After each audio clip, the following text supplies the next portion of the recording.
Thabatta Mizrahi. Thank you so much for being here. Thank you for having me. It's an absolute pleasure. We were already flowing before we actually went completely live. And I think I told you that the first minute's going to be a little nerve-wracking. Are you nervous? No, not really. Yeah, I keep asking you. But if you keep asking, I'm going to get nervous. No. That's not the intent here. I was telling you about what it feels like to be in podcast space for someone like me, like being genuinely curious and inquiring about people. If you're just randomly asking people questions on the street, about their space in the world, their background and stuff like that, it's weird. When you do it behind the mic, it's way easier because now the platform is kind of catered towards that. And the quality and quantity of people that I'm meeting vis-a-vis the podcast has just been incredible. And the information that I've been absorbing is, I can't even qualify how important it's been. You have a very special place in this world. You wear a couple of hats. You run your own consulting company. Yes. You're an adjunct, which means part-time professor at Miami. The University of Miami. Right. Yes. Tell me, first of all, how you juggle those two roles. So, they blend into each other very well. So when I left the world of school education in the building of schools, my university mentor, who I keeps tabs on me and I meet with every so often, he said, "By the way, I already left your resume at the office at UM, and I want you to go in for an interview." This was as he was retiring. And I said, "But I'm not looking for anything." He goes, "Yes, you are." So I did an interview over the phone, and they hired me to teach a couple classes, and I fell in love. I realized I needed to tap back into that beginning space, that space where educators are bright-eyed and bushy-tailed and feel like they can conquer the world and, make a difference in the world. And I needed to tap back into that. What is it that you teach? So the primary class that I teach is how to be able to teach diverse learners. And pretty much what that means is dissecting the word inclusion, dissecting the word neurodiversity, and just being able to make education student-centered and meet the needs of all learners. So it's one of the last classes that they take before they graduate. And then I'm also a university professor, a supervisor, while they do their internship out in the schools before they graduate. It's the last thing they do before they graduate. What diploma are they working towards? A degree in education, either elementary education or high school education. The ones that I work with are primarily in the elementary space. Their certification is actually K through 6th in elementary. But what's unique about the University of Miami and why I actually fell in love with the program is that everybody who graduates from the School of Education is actually required to not only have certification in general education, but they have to have their certification in special education as well as a reading endorsement, as well as an ESOL endorsement. So they have to be a really well-rounded... What's ESOL? English for students of other languages. So anybody who's not, English isn't their first language. So you have to be able to know how to teach them as well. Which in Miami-Dade is... Pretty much everyone. Right. I've heard the saying that there's two things you can see from space. It's the Great Wall of China and the divide between Miami-Dade and Broward. Because there's just such a heavily focused South American population within Miami-Dade. And you not only, teach there, you have a really interesting story about your place in the world where you're originally born in Brazil. Mm-hmm. So you speak Portuguese. Right. Your husband is from Venezuela, so you speak Spanish. And you speak English, so you've got the trifecta, and you can communicate almost in any environment in Miami-Dade or in South Florida, for that matter. And I'm a product of Jewish education, 12 years of Jewish, so I speak Hebrew as well. And do you really? You'd make a really good spy. You shouldn't have said that. Right? Is there other languages? Anything else you want to put on? I'm accumulating passports, too, so I feel like Jason Bourne sometimes. Do your kids speak all those languages that you know? my daughter speaks Spanish, Portuguese, and English really well. My son, he's hesitant about speaking, but he understands Portuguese and Spanish. So he can get by. Like if he's dropped into a South American country or any place in Miami-Dade, he can understand. Yeah. All right. So in addition to being a prof, you have a consulting company in the education space. Can you elaborate upon that? Sure. So the world of consulting, I first stepped into it, before 2019 when I stepped into it here. When my husband and I got married in 2005, we decided that we wanted to have kids and live closer to family. And at that time, my parents had moved back to Brazil. And they moved back to Brazil? Yeah. Interesting. Because I moved here when I was 4 years old. But when we were in like our 20s, my parents decided they wanted to be closer to my grandparents, and they moved back to Brazil. I hung around a little bit longer. My brother stayed back with me and finished his degree at UM. But we decided as newlyweds, we didn't want to start a family far away from both of our families. So we moved to Brazil without knowing at all what we were going to do. We just picked up and left, and we figured this will be an adventure. And when I got there, I had one contact in the field of education, which was a principal at my little sister's school. And he said, the day I landed, he goes, "By the way, tomorrow there's a conference I want you to attend." And I was like, "No, I just got here." He goes, "No, you're speaking, by the way." And so you have to attend. And I said, "What am I speaking on?" He goes, "Just what you do, special education." And I was like, "No, I've never given a professional talk in Portuguese." He goes, "Okay, so speak with an accent, speak in English, speak in whatever language you want. These are bilingual, professionals. Just you're speaking. By the way." Isn't it amazing that other people that believe in you more than you do sometimes, and those are the people that are like the angels that guide you when you're making decisions after, and you don't realize them, but there's so many good people in the world that want to help other people. We found a lot of that here since we got here. But yeah, so you're speaking. I believe in that very much, and I believe that there are just steps that we. If we're open to it, we'll be open to those angels in our path, and we'll go down that path. So yes. You have to be vulnerable, though. You have to be able to be open to do that. Because if you're rigid in your thinking, and I know because I'm the culprit of that. My wife is totally different on that world.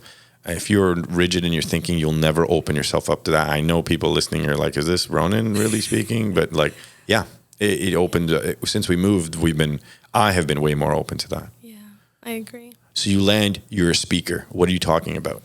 So I talked about just my philosophy on special education, and I'm reading the room. And mind you, What is your philosophy on special education?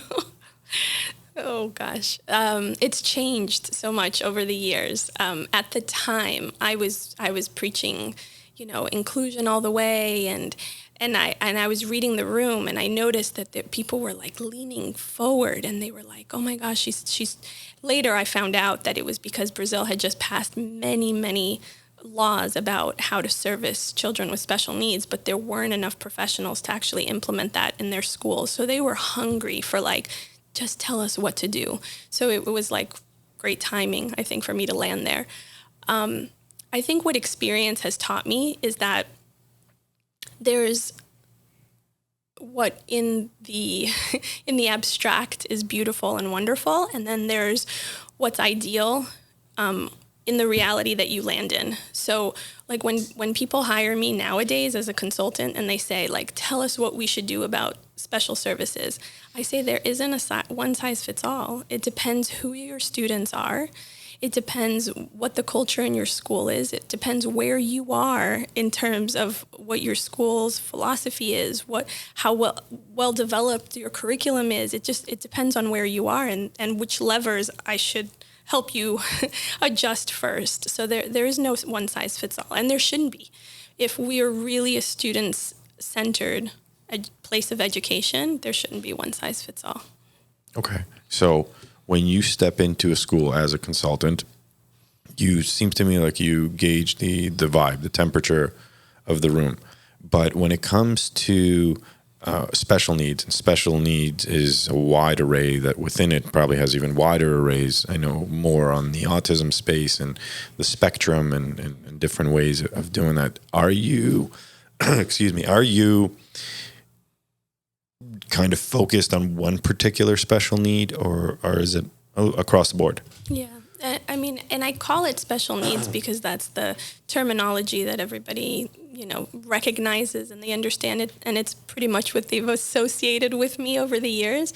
In the world of education, they call it exceptional education because it really touches on, the spectrum of learners and diverse learners. So you can have students with various exceptionalities, various what we could call disabilities or special needs or needs for supports. But then there's also the students on the other end that are gifted or and think like that. And need different kind of learning and teaching as well. And then there's everybody in between that really, and this is why I love the fact that all educators from the University of Miami are graduating with this well-rounded view, is that what we're doing for those extremes on that spectrum, we should be doing for the middle section as well. Interesting. We should be just as student-centered in the middle as well. Okay.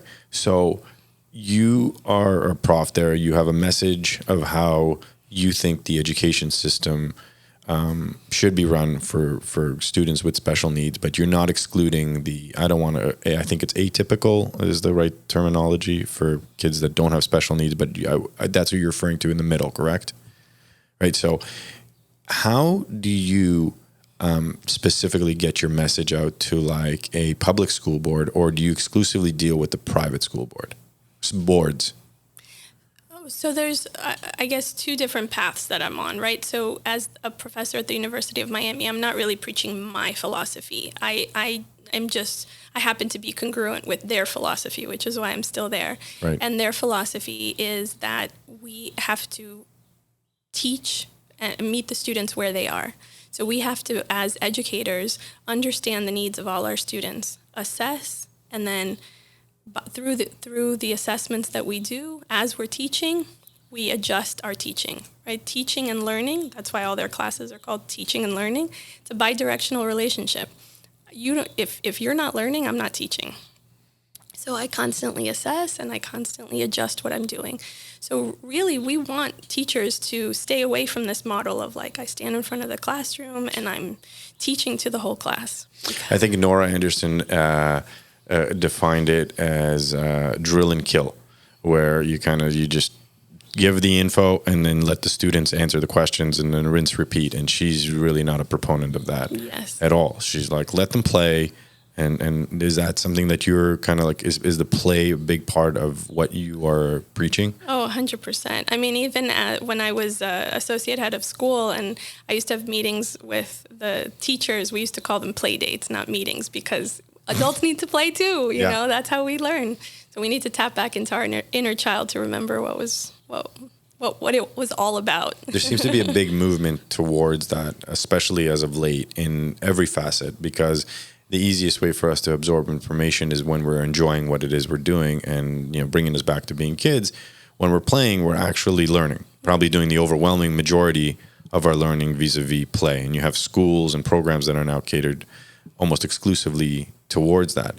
In the special needs world, do you find that is as applicable as it is to the neurotypical student? You mean if that works yes. just as well? Correct. 100%, even more so.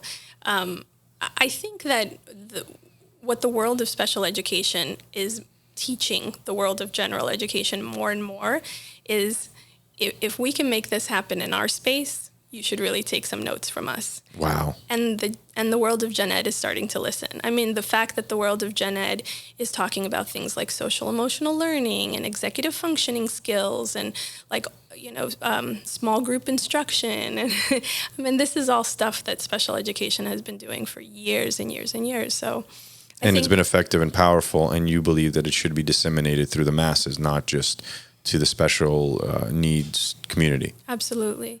And I think that this is, for me, working even just as an adjunct professor at the University of Miami, for me, it comes full circle, because when I first got into education and I had to pick my major at UM, because that's where I graduated my undergrad, they asked me, do you want to go into gen ed or do you want to go into special ed? And I said, but why do I have to pick? And they said, yeah, it's 2 different majors. You have to pick.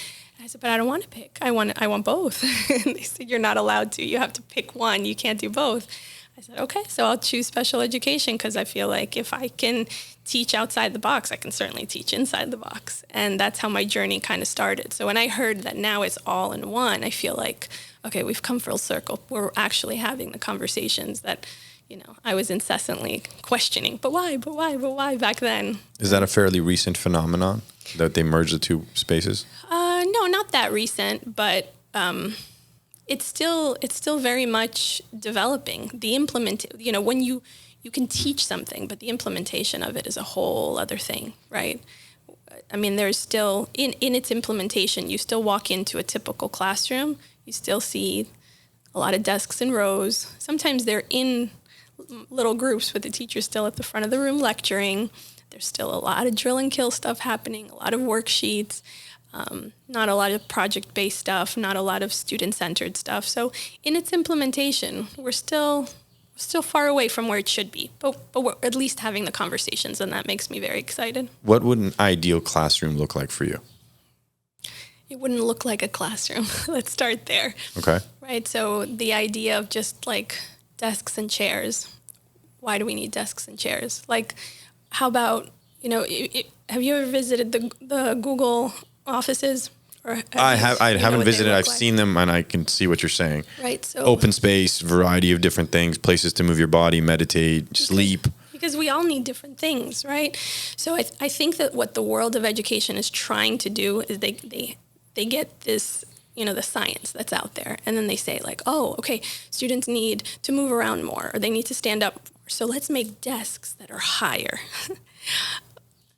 Why do we need the desk? Like, what is it that we're doing on the desk that we need the desk? Why don't we have like a couch in the classroom? Why don't we have a floor? And there are, schools that are doing that, the flex spaces, and but there's still a lot of like layering on top of what already exists, as opposed to like, let's take it apart. What do we actually need in here? What's our purpose? Like, what are we trying to accomplish? And is this furniture best suited for what I'm trying to accomplish? Is it best suited for the people that are going to be housed in here for 8 hours a day?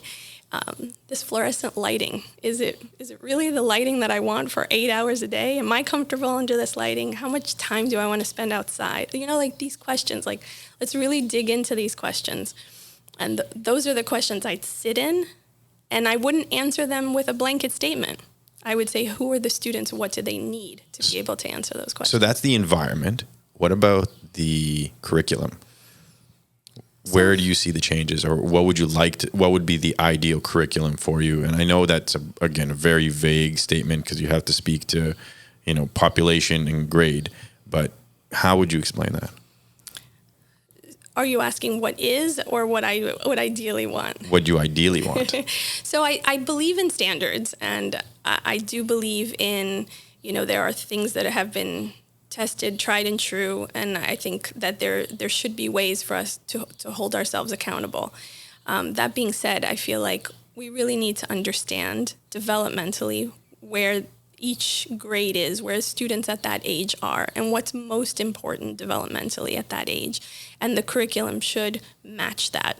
So if, for example, middle schoolers, the social is the most important piece for middle schoolers, and yet we want to keep them behind desks for 8 hours a day, and we're not helping them develop those social skills. So I think looking at each developmental stage with a really critical lens, and then prioritizing that developmental piece through each curriculum without losing some of those standards is really important.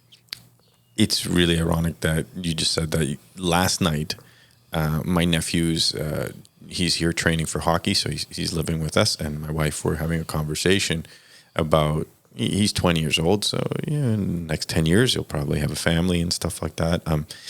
And we were talking about AI and how that's going to it's already here, but how it's going to look in the day-to-day world for us. And he says, well, what's that going to happen to a lot of jobs and stuff like that? I said, the biggest fear that I have is that people won't socialize enough. And we'll be taking away that social interaction. It'll be machine learning, and we'll be outsourcing our thinking towards that.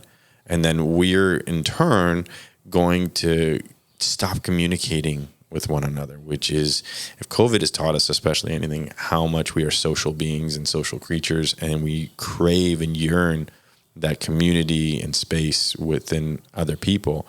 And when I was a student in middle school, I had a lot of trouble sitting down, concentrating, and being behind that desk. I wanted to play all the time, right? It's so unique to hear that, because is the movement actually starting to change, where spaces like the one you're describing, is that the future of the classroom? Is that already happening in some locations?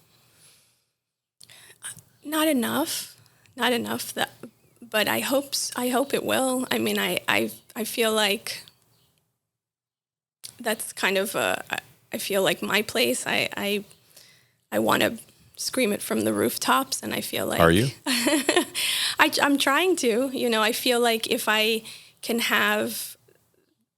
can build in those nuggets of just questions. To whom? Who would you want to be listening to that? If I'm saying it to the students in the classrooms that are going to be our future educators, as a consultant, if I'm going into schools and I'm challenging some of these, school leaders, if I'm, talking to somebody like you about this topic, if enough people listen, I think sometimes it's just we jump to try to change things. And I'm very big on, let's sit in the question for a little bit. Let's just reflect, and that's kind of what I do as a consultant. I don't go in and say, okay, these are the things that you have to completely flip, because I don't know that people digest change well that way. I'm very big on, let's understand how we got here. Let's understand your reality now. And let's see what steps can you comfortably take so that those changes actually stick. And let the bigger goal be visible, but let's take reasonable steps towards those goals so that when you get to the change, people they're comfortable. They took pleasure in the process before they got into the product. So I'm comfortable in change. I like change. I see opportunities in change. But I'm also a big believer that the process is just as, if not more important than the product. So I'm a big believer in let's reflect. Let's reflect on what we did wrong. Let's reflect on what we did right. Let's reflect on the why. And let's figure out what our next step should be so that we're all in this together. Have you implemented some of the approaches vis-a-vis your consulting company, and what have been the outcomes? So, yes, very much so. So in Brazil, when I was a consultant in Brazil, I worked with a trilingual school. Trilingual? Yes. Okay. Portuguese, English, and Hebrew. And it was very interesting to align these three different departments. They had never really been aligned before, as you can imagine. There was definitely a language barrier there, sure. But also the culture that comes with the language and the philosophies and all of that. So it was interesting to be able to align that, but they actually hired me as a consultant because they wanted to be able to reach all their learners, and they were having difficulty with a small group of students. and oftentimes that's how I get hired in schools. They'll say, we have a small group of students that we don't think we're meeting their needs, and we'd like to get your view on it. But special services doesn't exist in a vacuum. So oftentimes what I do is I take the temperature on the culture of the school, the curriculum. How does special services fit or not fit into the context of the whole school? And what's the admissions? What makes these families mission appropriate? What makes them, why are the decisions made in the way that they're made? How do leadership meetings happen? I ask all these questions because they all tie in together. They're all puzzle pieces. And then from there, I say to them, okay, so now I understand why you're struggling with what you're struggling with. and these are the next steps that I believe you should take. And by the way, sometimes those steps have nothing to do with special services, because sometimes you need to prime other areas of your school before you're ready to take steps in the Can you realm give me an of example special of that, services. of a step that has nothing to do with the education? Yeah. So in the school that I worked at in Brazil, one of the things that I said to them is they were in the process of training their teachers in this like brand new curriculum. And I said, your teachers are not ready to think about special services right now. They're at capacity in terms of their learning, because you're asking them to undo years of what they've been doing to learn this brand new curriculum. So I said, you need to align your departments. Once everybody's on the same page in terms of like this one thing that they've like arm in arm done together, then you're going to be able to introduce special services, and they're already arm in arm. So you're not going to have to introduce special services to 3 different departments. You're going to introduce special services and your philosophy on special services to your school. And so I worked with them for over a year on just helping align and have all 3 departments work together. I mean, I also helped them, with a couple of the students, just so that the students weren't falling through the cracks. But Right. then after a year and a half, now that these departments have worked together for about a year and a half, then I said, okay, so you see what we've been doing individually with some of these students? This is what I'd like to see in another 2 years. This is our goal. And the goal was, let's meet the needs of these students. If they can't happen in the classroom, we have the support system to help you. But ultimately, we'd like you to be able to help them in the classroom.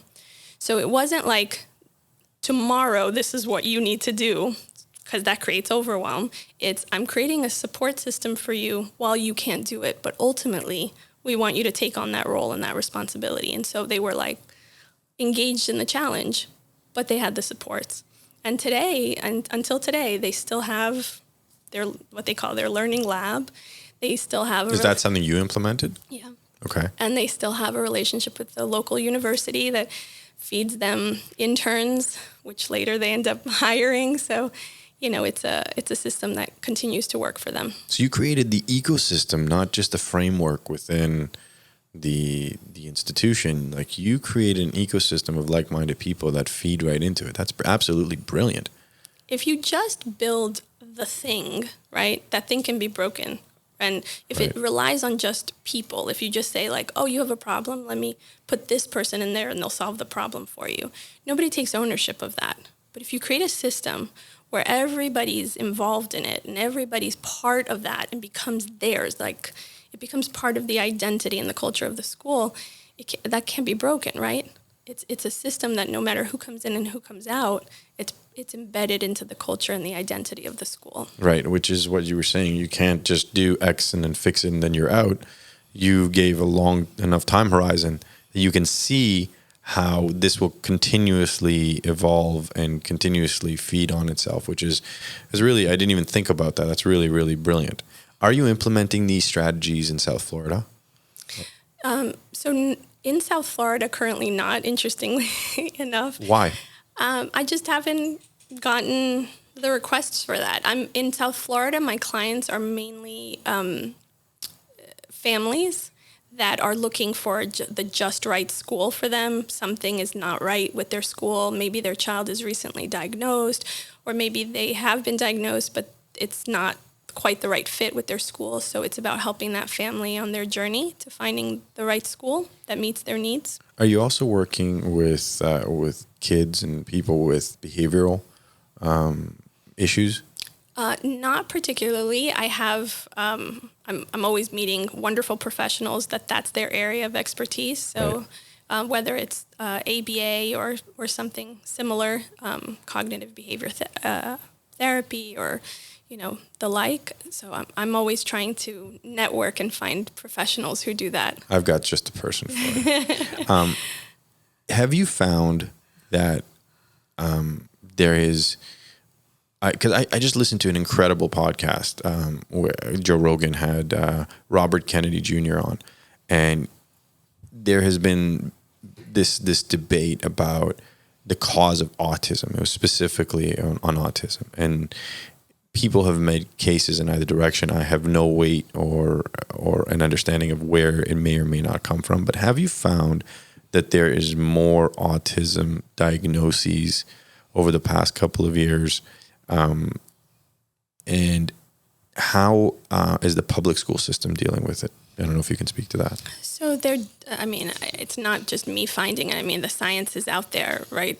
There definitely are more cases of autism. I mean, I remember back, we're talking, 2003, 2004. I remember the rates were skyrocketing. When I was in college, it was like 1 in 1,000, 1 in 500, and then it was 1 in 100. And I remember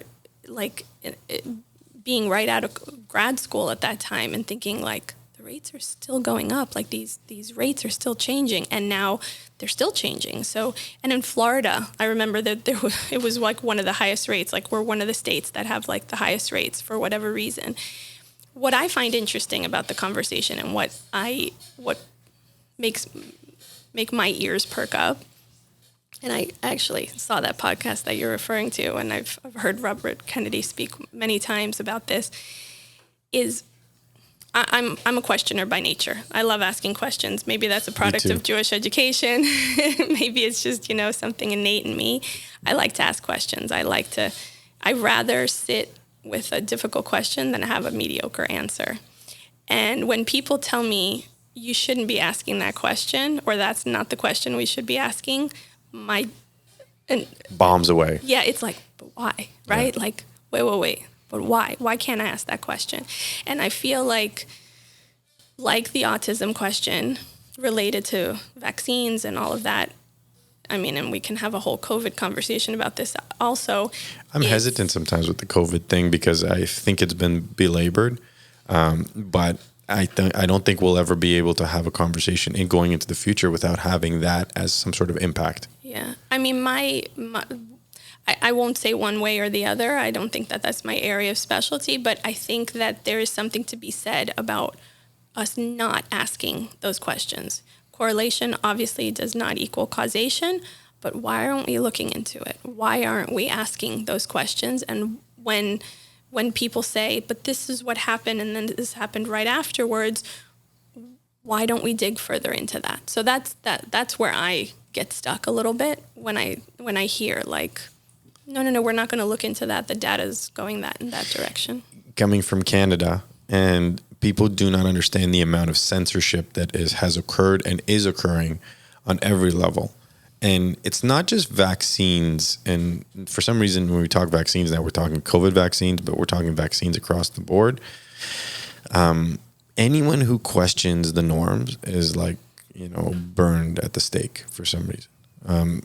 I have no understanding of it from a medical perspective, but I definitely have some curiosity about it. And when I listened to his podcast, I think he was now saying the autism diagnosis is like 1 in 37 or something like that, which is, you were saying 1 in 1,000. And I asked my wife about it all the time. And she says, well, I don't know where it's coming from, but it's certainly a lot more prevalent. Yeah.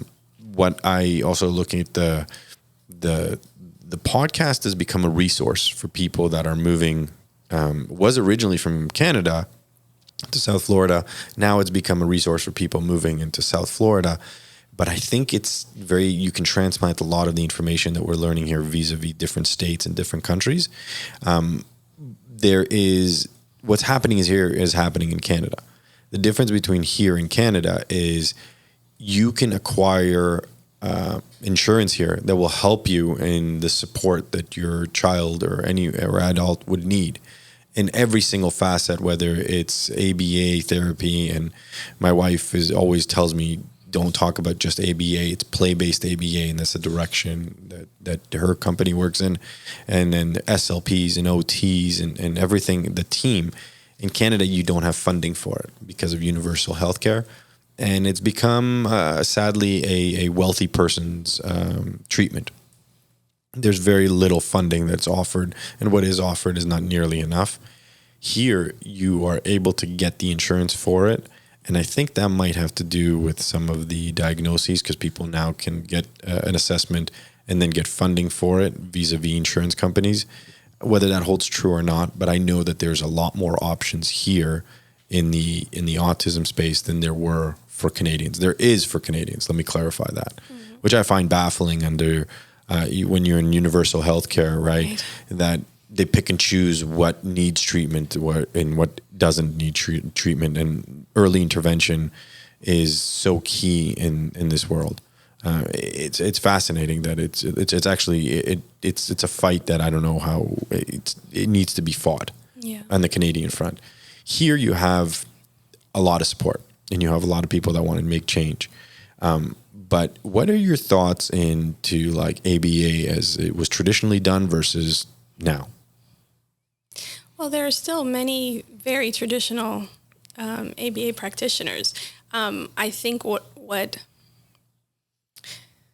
I'll start by saying that as an educator and believing that the path forward should be student-centered, I felt like I didn't have the right to say, this is the philosophy that I go by. And so I'm a pure and, fill in the blank. Because who's to say that that is what would work for my student? So having been trained in special education where we're taught to observe the student and respond to their needs and then decide what tools we need to use from our tool belt to meet those needs, I felt that I was responsible to learn about everything that was out there so that I could, mold how I teach to meet the needs of that learner so that he or she could learn. So in the same way, I believe that the ABA practitioners that have said, I understand the philosophy of ABA, but I'm also going to introduce play. I'm also going to take some, philosophies from social thinking. Michelle Garcia Winner's work, that's not the same as social skills training.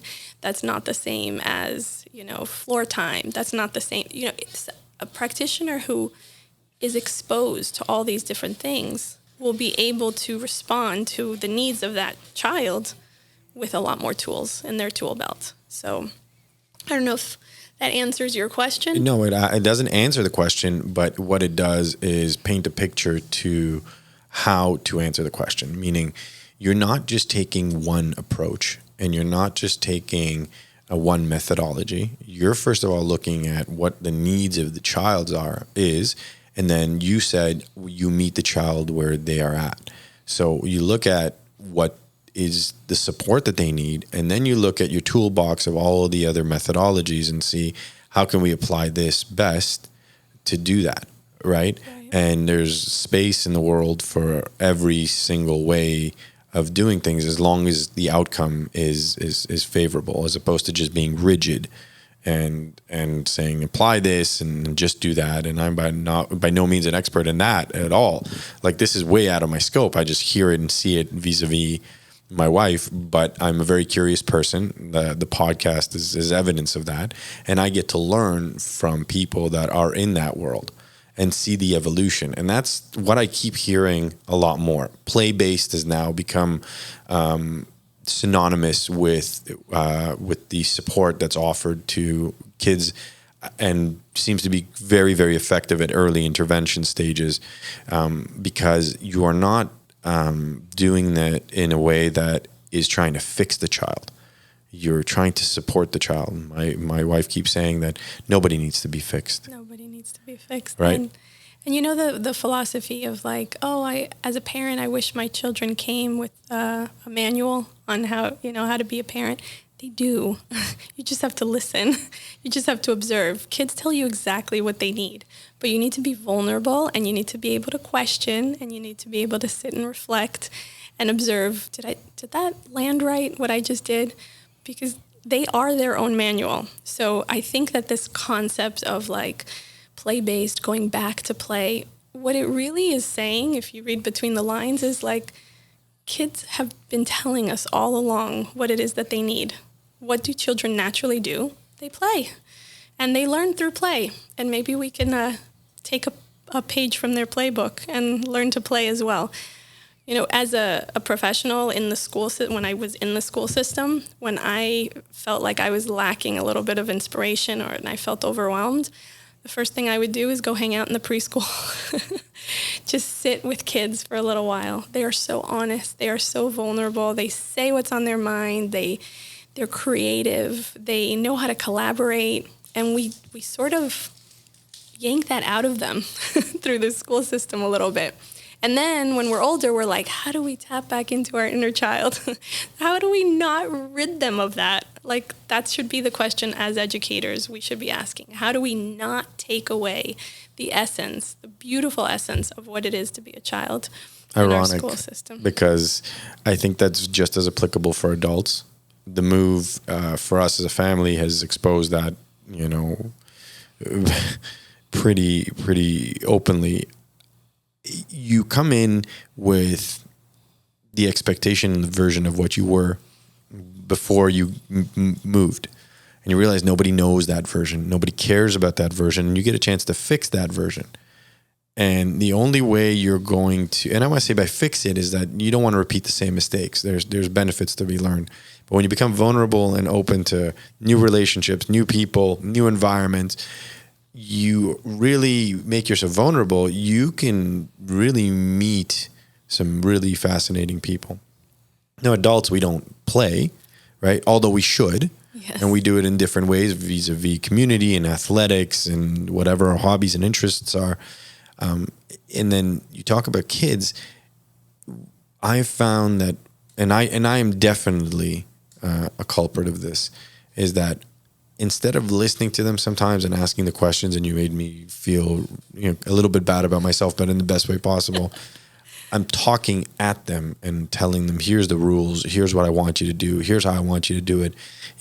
Submit, fall in line, be a good soldier because I am trying to accomplish this, this, and this, which I think will ultimately be better for their future, whereby I really need to sit back and say, hey, why are you guys doing this?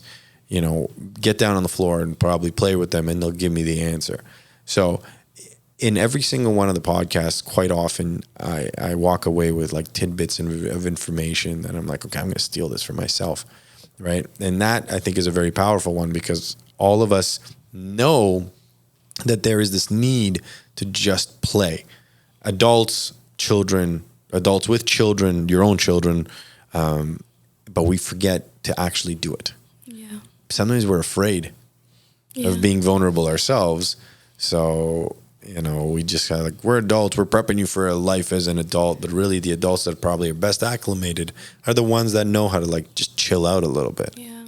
We're so obsessed with productivity, getting output, but sometimes we don't realize that if we just sat and we were a little bit more reflective and we looked at the process a little bit more, we'd actually produce a lot more quality, and we'd produce just a lot more output if we, took the time to actually reflect. When you're supporting a family, do you find that equally as important or even more important is the parent training piece versus just support for whomever needs the support directly?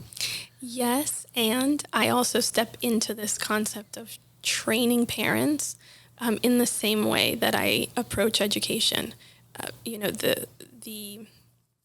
home, the relationship between parents and children is its own little bubble. It's its own little world, right? So I tread very carefully on that, because it's a product of lived experiences. It's a product of values and philosophies and ideals, and the behaviors are just the language, right? So before I come in with this philosophy that I've built through my own life experiences and work experiences, I tread very carefully to not impose on this family some idea that perhaps has worked for past clients or myself.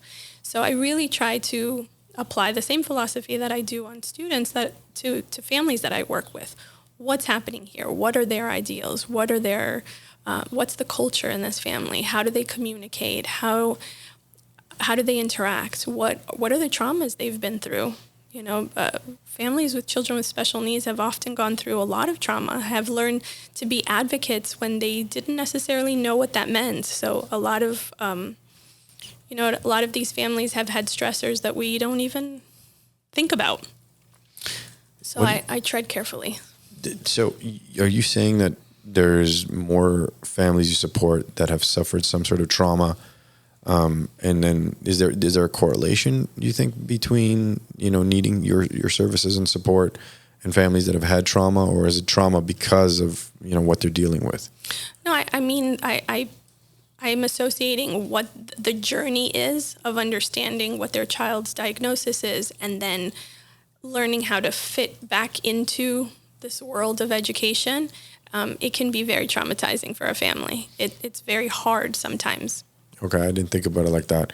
When you step into support, are you finding that you're getting resistance from the families sometimes?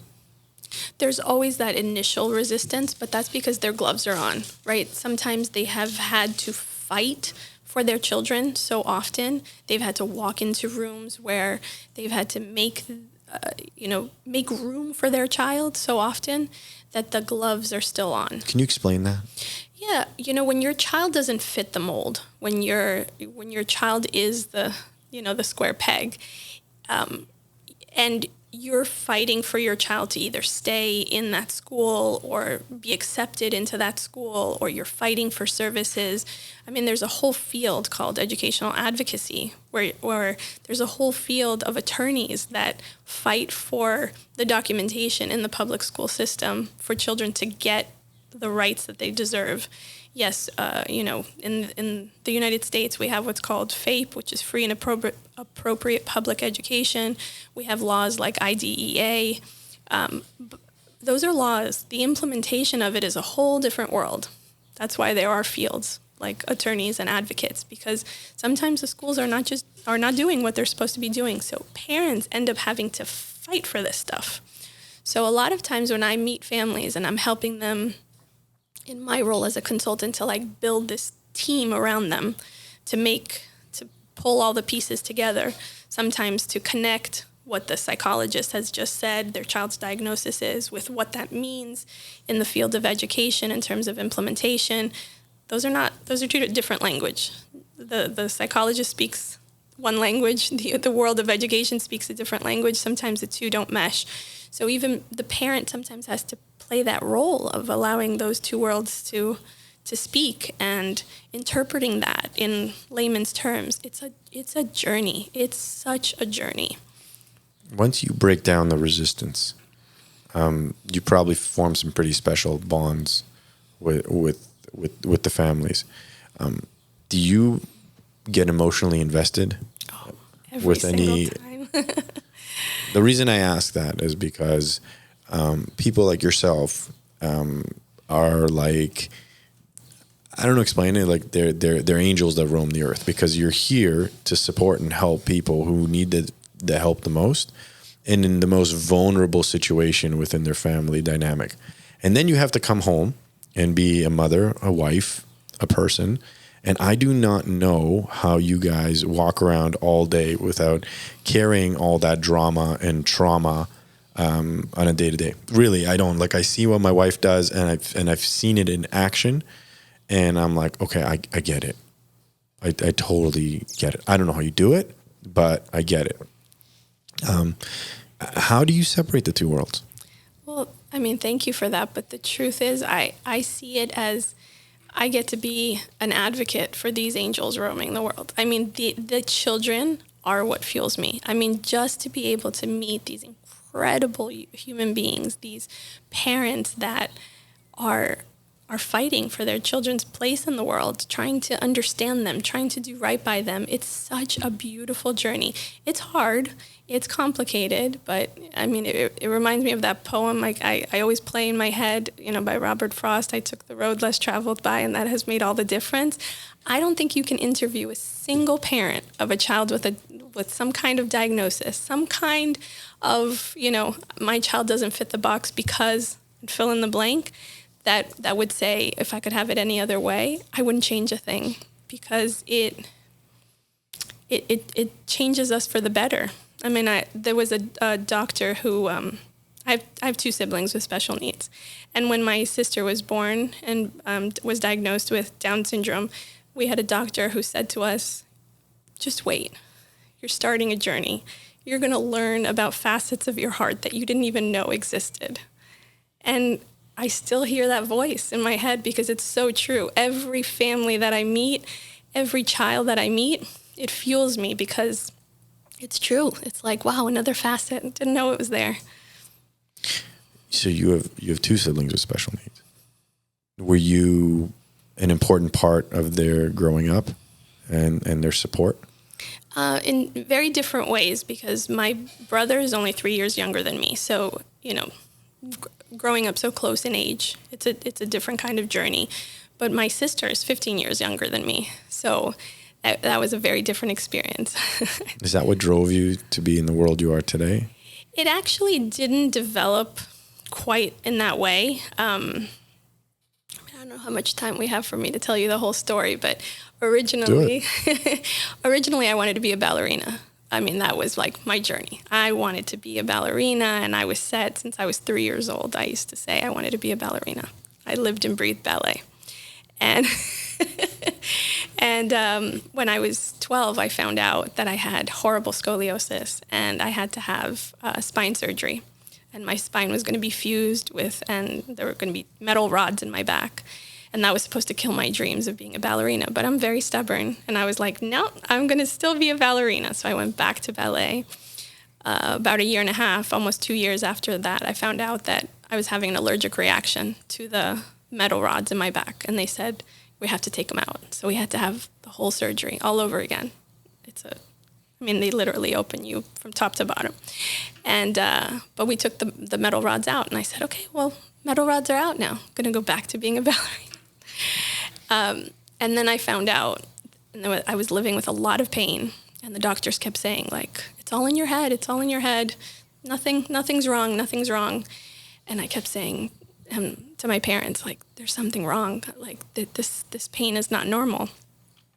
And we finally went for, second, third, fourth opinions, and we found out that there were actually weak spots in my spine, and my scoliosis was coming back, and I could have become paralyzed at any moment because my back could have snapped.